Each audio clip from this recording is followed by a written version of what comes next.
वज़ीर आला खैबर पख्तूनख्वा ने गवर्नर की मरात रोकने की धमकी दे दी। अली अमीन गंडापुर ने DI खान में मीडिया से गुफ्तगू में कहा, गवर्नर का सियासत से कोई ताल्लुक नहीं, औकात में रहें, आपके पास आईनी ओहदा है, सियासी गुफ्तगू से इज्तनाब करें, वार्निंग पर अमल ना हुआ तो आपकी ग्रांट, गाड़ी और बाकी सब बंद कर देंगे।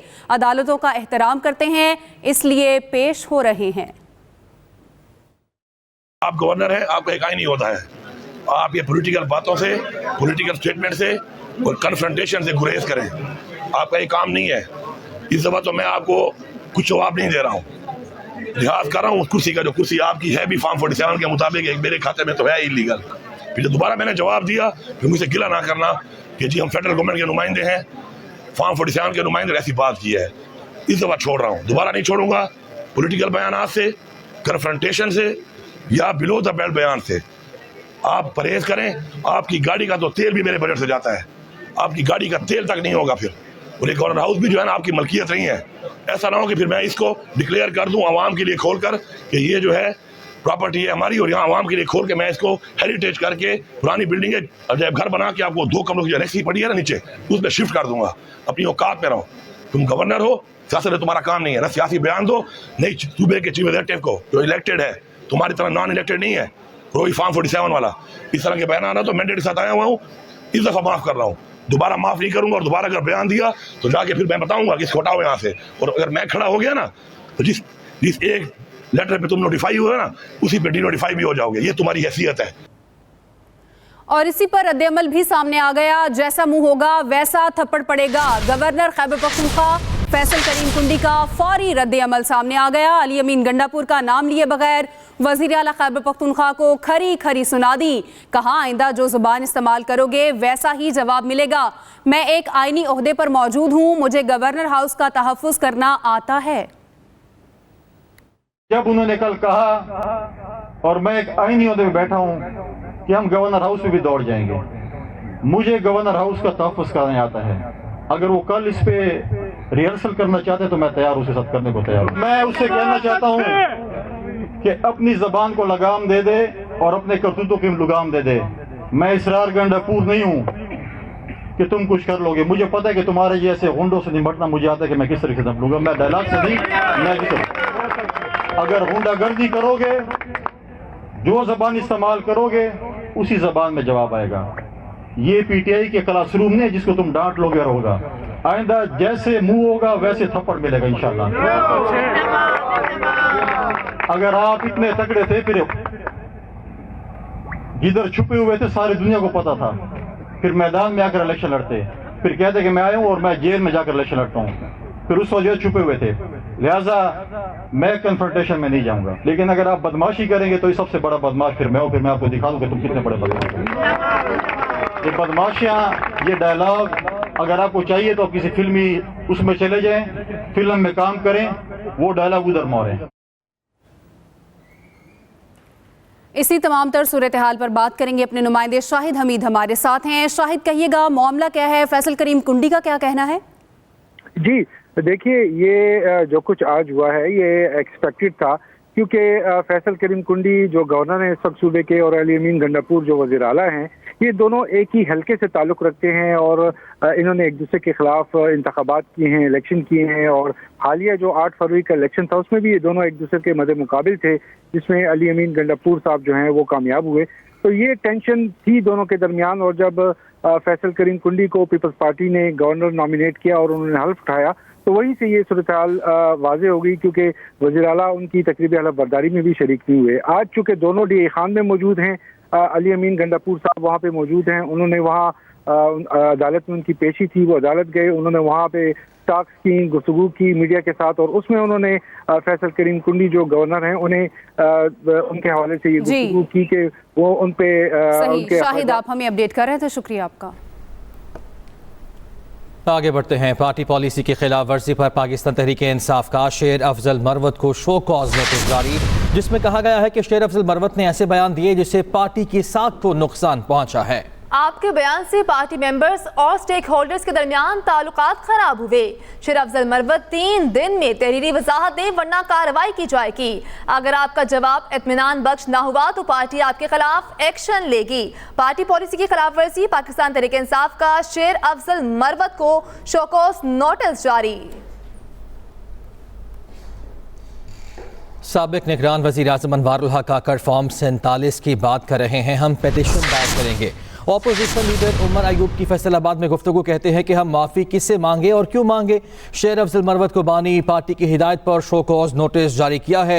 बानी पार्टी ने शेर अफजल मरवत से कौमी असम्बली की नशिस्त से इस्तीफ़ा लेने का भी नहीं कहा है। उम्मीद है जमात इस्लामी के नए अमीर ऑपोजिशन अलायंस का साथ देंगे। मुल्क चल नहीं रहा इनसे।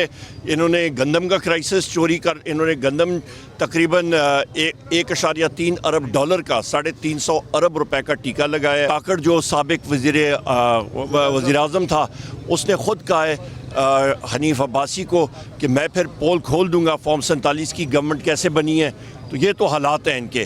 तो जब वज़ीर आज़म ख़ुद ये कर रहे हैं तो आपके सामने और इनके ऊपर हम लोग रिट्स दायर कर रहे हैं इंशाअल्लाह ताला कि सारी चीज़ें सामने आएँ। माफ़ी किससे? हम लोग खुद विक्टिम्स हैं। तभी शो कॉज नोटिस इनको इशू हो जाएगा आज, जिस तरह के वज़ीर आज़म इमरान खान साहब ने बात की है।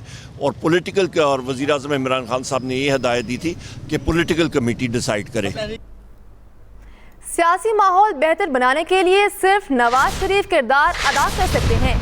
फवाद चौधरी की पेशी के मौका पर गुफ्तगू कहा, नवाज शरीफ को सदारत वापस मिलने पर बेहतर मुज़ाकरात हो सकते हैं।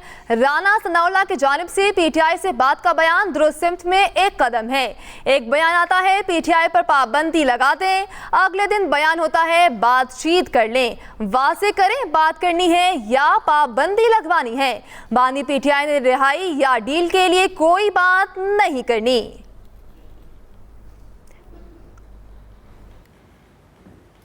अब आपको बताएंगे कराची में महकमा एक्साइज और टैक्सेशन की जानिब से गैर रजिस्टर्ड गाड़ियों और टैक्स नादहिंदगान के खिलाफ मुहिम शुरू।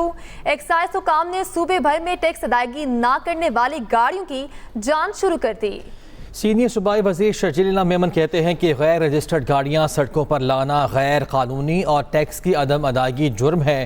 गैर रजिस्टर्ड गाड़ियाँ और मोटर व्हीकल ऑर्डिनेंस 1965 के सेक्शन 115 के तहत जब्त की जाएंगी। मुहिम का मकसद कवानीन का मौसर निफास है। शहरी टैक्स कवानीन की तामील करें। शर्जील मेमन की जानिब से यह हिदायत भी जारी की गई। तो कराची में महकमा एक्साइज और टैक्सेशन की जानिब से गैर रजिस्टर्ड गाड़ियों और टैक्स नादहिंदगान के खिलाफ मुहिम शुरू कर दी गई है। एक्साइज हुकाम ने सूबे भर में टैक्स अदायगी न करने वाली गाड़ियों की जांच शुरू कर दी है। शारजा के कामयाब ऑपरेशन के बाद फ्लाई जिना ने मस्कत के लिए बैन अल-अक़वामी फ्लाइट ऑपरेशन का आगाज कर दिया। इस्लामाबाद एयरपोर्ट पर केक काटकर नए रूट का इफ्तिताह किया गया। तफसील बता रहे हैं वकास अहमद।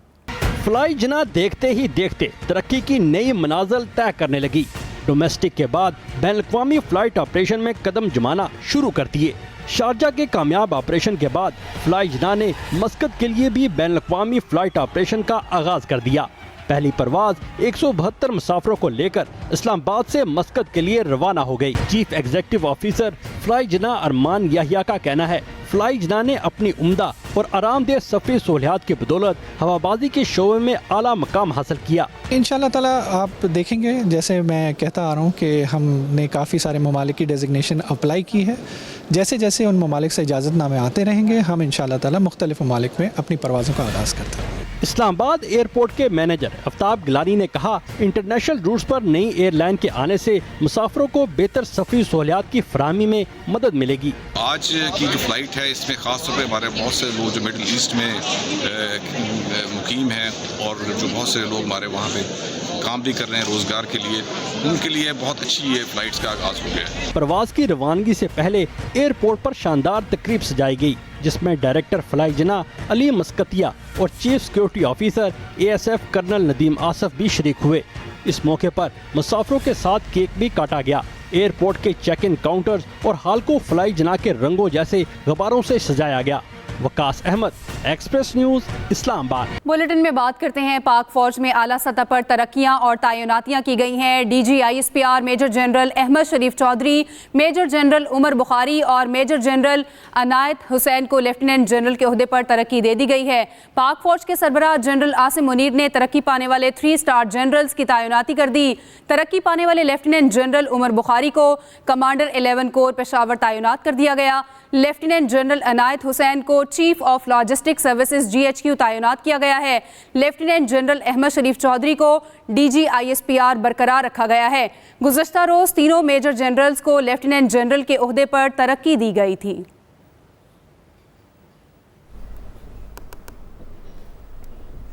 अब आपको बताएं कि Sultan Azlan Shah hockey tournament में पाकिस्तान की नजरें ट्रॉफी पर। कौमी टीम 13 साल बाद आज फाइनल में जापान से टकराएगी। इवेंट का फाइनल आज मलेशिया के शहर ईपो में खेला जाएगा। दोनों टीमें शाम 5:30 बजे मद्दे मुकाबिल होने जा रही हैं और ये मैच PTV स्पोर्ट्स पर बराह रास्त नशर किया जाएगा। पाकिस्तान और जापान टूर्नामेंट में अब तक नाकाबिल शिकस्त हैं। पॉइंट्स टेबल पर जापान 13 पॉइंट्स के साथ सर फहरिस्त है। ग्रीन शर्ट्स का 11 पॉइंट्स से दूसरी पोजीशन पर कब्जा है।